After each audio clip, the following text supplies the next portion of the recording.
আজকে স্বয়ং একাদশী, তো খাই খাই করলে কি একাদশী হয়? তো সারাদিনে তো নিরামিষ রান্না বান্না আজকে, তো নিরামিষ শাক সবজি এগুলো আজকে রান্না করলাম। তো শাক তো করাই হয়নি, আজকে নিরামিষে যে সব কিছু সবজি রান্না করব। তো হ্যালো এভরিওয়ান, কি খবর, কেমন আছেন সবাই? আশা করি সবাই ভালো আছেন। তো এতে সকাল সকাল পুজো সেরে নিয়েছি, আর আজকে অনেকগুলো ফুল পেয়েছি, তো গোবিন্দ চরণে সুন্দর করে ফুল দিয়ে সাজিয়ে পুজোটা সেরে নিলাম। তো আজকে তো ঠাকুরঘর থেকে আপনাদের সাথে নিয়ে আজকের ভিডিওটা শুরু করছি। কাছে ও দূরে যেখান থেকে আজকের এই ভিডিওটা দেখছেন, পুরো ভিডিওর সাথে থাকুন, আশা করছি ভালো লাগবে। তো আজকে সকাল থেকে শুনলাম আজকে একাদশী, তো আগের থেকে তো কোনো ডিসিশন করা হয় নাই যে একাদশী করব। তো শুনলাম বড় একাদশী, সেজন্যই তো সবজিগুলো এনেছি, আর আজকে সবজি রান্না হবে। তো কী কী দিয়ে আজকে সবজি রান্না করব সেই টেনশন তো থেকে যায়।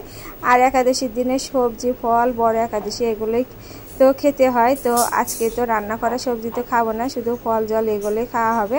আর এই যে মরিচের বোটাগুলো ফেলে তুলে রাখবো, আর ওই বাটিতে অনেকগুলো মরিচ ছিল, সেগুলো একটু পরিষ্কার করে নিয়েছি। এবার বোটাগুলো ফেলে রাখবো, এতে করে কী হয়, মরিচগুলো ভালো থাকে, আর বোটার সাথে এই মরিচগুলো পচে যায়। তো আমি সময় পেলেই আমি এই সংসারের এই কাজগুলো ভালোভাবে পরিপাটি করে করার চেষ্টা করি, কিন্তু যখন আমার শরীর খারাপ থাকে বা কোনো কারণে করা হয় না, তখন অনেকগুলোই জিনিস নষ্ট হয়। তো হাজব্যান্ডের কাছ থেকে কথা শোনা লাগে। তো এইভাবেই তো কাজগুলো সেরে নিলাম।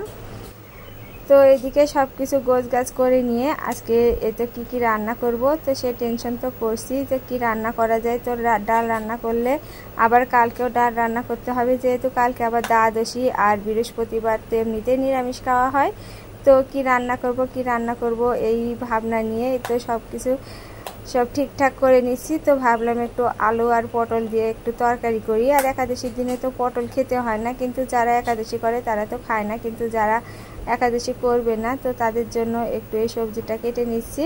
তো আজকে একাদশীর দিনে হালকা পাতায় রান্নাবাড়ি। আর আমরা যারা এই তো ভিডিও বানাই বা কন্টেন্ট আমরা তৈরি করি, তো এত সহজ না একটা ভিডিও বানানো, আপলোড দেওয়া, অনেকটা এর পেছনে সময় থাকে। তো এতে যে কাজগুলো করছি, এই কাজের পেছনে অনেকটা সময় দেওয়া লেগেছিলো। তো আমার ভিডিওটা ঠিকঠাক করে রেডি করা, তারপরে হচ্ছে এই তো ভিডিও শ্যুট করা। তো একজন কন্টেন্ট ক্রিয়েটার অনেক কষ্ট করলে একটা ভিডিও তৈরি করতে পারে। তো যারা ভিডিও শ্যুট করে, ভিডিও আপলোড দেয়, তারাই জানে একটা ভিডিও তৈরি করা কতখানি কষ্ট।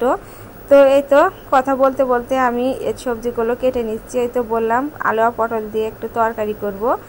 আর ভিডিও যারা করে তো তাদের জন্য কিছু কথা বলতে যায়, অনেক কষ্ট করে কিন্তু একটা ভিডিও তৈরি করা লাগে। তো এর ভিডিও তৈরি করতে গেলে অনেক বেশি সময় দেওয়া লাগে। আর ভিডিও যদি ভালোভাবে ভিউজ না হয় বা যদি ভিডিওতে কোনো প্রবলেম হয়, তো একটা কন্টেন্ট ক্রিয়েটারের তো অনেক চিন্তা টেনশন থেকে যায়। তো এটা তো আমার ক্ষেত্রেও হয়েছে, আর অনেক কন্টেন্ট ক্রিয়েটারে আমার মতো হয়তো এরকমই হয়, অনেক কষ্ট করে ভিডিও বানানোর পরও অনেক প্রবলেম আসে আর ভিউজ যদি না হয়। তো আমি এই তো সবজিগুলো কেটে নিচ্ছি, আর এই ভিডিওটা বানানোর পেছনে অনেকটা কষ্ট, সেটা আপনাদের সাথে শেয়ার করলাম। আর কি কি কাজ করলে এই ভিডিওতে ফলোয়ার রিচ বাড়বে, তো সেই ভিডিওটা আপনাদের সামনে নিয়ে আসব। তো আমার সবজিগুলো কেটে নেওয়া হয়ে গেছে, এবারে রান্নায় চলে আসব। তো আগে আমি যে চিপসগুলো ভেজে নেব, আগে চিপসগুলো ভেজে তারপরে ওই তেলে আমি পটলগুলো ভেজে নেব।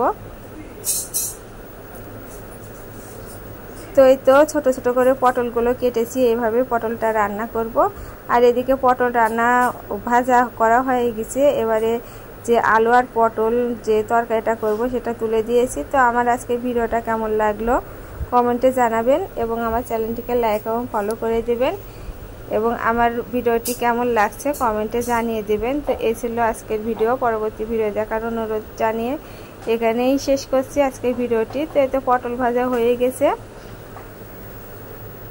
আর এই সবজিটা করে নিচ্ছি। তো একাদশীর দিনে আজকে এই তো এই সামান্য রান্নাবাড়ি হলো, আর ওদের জন্য এটুকাই করলাম। আর সকালের একটু সবজি ছিল, সে সবজি দিয়ে আর এগুলো দিয়ে আজকে দুপুরে খাওয়া দাওয়া হয়ে যাবে। আর কালকে যেহেতু দ্বাদশী আছে, তো দেখা যাক কালকে কি কি রান্না করছি। তো পুরা ভিডিওর সাথেই থাকবেন, প্রতিদিন যেগুলো ভিডিও দিই তো সেই ভিডিওগুলো দেখলে বুঝতে পারবেন আমার প্রতিদিনের রুটিন। তো এই ছিল আজকের ভিডিওটি।